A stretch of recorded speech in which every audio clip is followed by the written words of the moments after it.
மக்களவை தேர்தல், சட்டமன்ற இடைத்தேர்தல்களை தொடர்ந்து ராஜ்யசபாவில் காலியான இடங்களுக்கு தேர்தல் நடக்க இருக்கு. ராஜ்யசபாவில் காலியா இருக்கும் 9 மாநிலங்கள்ல 12 இடங்களுக்கான தேர்தல் செப்டம்பர் 3ஆம் தேதி நடக்கும்னு அறிவித்திருக்கு தேர்தல் ஆணையம். இதுல பாஜக வசம் 7 இடங்களும், காங்கிரஸ் வசம் 2 இடங்களும், ராஷ்டிரிய ஜனதா தளம், பாரதிய ராஷ்டிரிய சமிதி மற்றும் பிஜு ஜனதா தளம் வசம் ஒரு எம்பியும் இருந்தாங்க. ராஜ்யசபால எம்பிக்களா இருந்தவங்கள நடந்து முடிஞ்ச மக்களவை தேர்தலில் போட்டியிட்டு வென்றதாலும் எம்பிக்கள் தங்கள் பதவியை ராஜினாமா செய்ததாலும் இந்த இடங்கள் காலியா இருக்கு.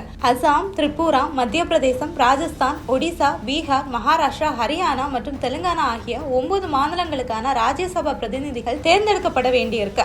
இதுல அசாம்ல இருந்து கமக்யா பிரசாத், சர்பானந்த சோனோவால், பீகார்ல இருந்து மிஷா பாரதி, விவேக் தாக்கூர், ஹரியானால இருந்து தீபேந்தர் சிங் ஹூடா, மத்திய பிரதேசத்துல இருந்து ஜோதிராதித்ய சிந்தியா, மகாராஷ்டிரால இருந்து உதயன்ராஜ் யோன்ஸ்லே, பியூஷ் கோயல், ராஜஸ்தான்ல இருந்து கேசி வேணுகோபால், திரிபுராவில இருந்து பிப்லாப் குமார் ஆகிய ராஜ்யசபா எம்பிக்கள் இப்போது மக்களவை எம்பிக்களா இருக்காங்க. அதே நேரம் தெலுங்கானாவில் காங்கிரஸ்ல சேர்ந்த கேசவ் ராவ் மற்றும் ஒடிசாவில் பிஜு ஜனதா தளத்தை சேர்ந்த மம்தா மோகன்தா சமீபத்துல தங்களோட பதவியை ராஜினாமா செய்தாங்க. தேர்தல் நடக்கும் மாநிலங்களான அசாம், பீகார், திரிபுரா, மத்திய பிரதேசம், ராஜஸ்தான், ஒடிசா மற்றும் பீகார் மாநிலங்கள்ல சட்டமன்றத்துல பாஜகவுக்கு தான் பெரும்பான்மை இருக்கிறதுனால இந்த மாநிலங்கள்ல இருக்கும் 8 இடங்கள்ல பாஜக வேட்பாளர்கள் வெல்வதற்கான வாய்ப்புகள் அதிகம். அதே நேரம் தெலுங்கானாவில் கடந்த டிசம்பர் மாதம் நடந்த சட்டமன்ற தேர்தலில் காங்கிரஸ் பெரும்பான்மையோட வெற்றி பெற்றதால அந்த மாநிலத்துல காலியாக இருக்க ராஜ்யசபா இடத்துக்கான தேர்தலில் காங்கிரஸ் வெல்லும்னு எதிர்பார்க்கப்படுது. மகாராஷ்டிராவில் இருக்க 2 இடங்களுக்கும் ஹரியானால இருக்கும் ஒரு இடத்துக்கும் தான் கடும் போட்டி இருக்க போகுது. ஹரியானாவில் காங்கிரஸ் எம்பியா இருந்த முன்னாள் முதல்வர் பூபேந்திர சிங் ஹூடாவோட மகன் தீபேந்தர் சிங் ஹூடா மக்களவைக்கு தேர்ந்தெடுக்கப்பட்டிருக்காரு.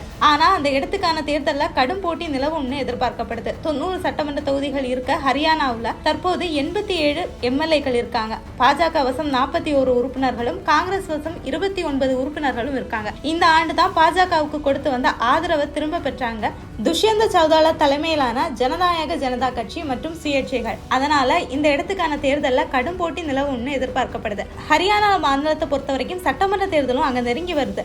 அதே போல மகாராஷ்டிராவிலையும் 2 இடங்களுக்கான தேர்தல் நடக்க இருக்கு. சமீபத்தில் நடந்த மகாராஷ்டிராவோட மேலவை தேர்தலில் 11 இடங்கள்ல 9 இடங்களை கைப்பற்றிச்சு மகாயுதி கூட்டணி. ஆனாலும் கூட்டணிக்குள்ள சிக்கல்களும் குழப்பங்களும் நீடித்து வருவதால இந்த மாநிலத்திலையும் கடும் போட்டி இருக்கக்கூடும்னு எதிர்பார்க்கப்படுது. மகாராஷ்டிராவிலையும் சட்டமன்ற தேர்தல் அக்டோபர் மாதம் நடைபெற இருக்கு. இப்படி சட்டமன்ற தேர்தல்களை சந்திக்க இருக்கும் 2 மாநிலங்களிலையும் கடும் போட்டி நிலவுவதால ராஜ்யசபா தேர்தலின் முடிவுகள் என்னவாக இருக்கும், இந்த முடிவுகள் சட்டமன்ற தேர்தலின் முடிவுகள்ல எந்த அளவுக்கு தாக்கத்தை ஏற்படுத்தும் அப்படிங்கிறது தான் இப்போதைய எதிர்பார்ப்பா இருக்கு.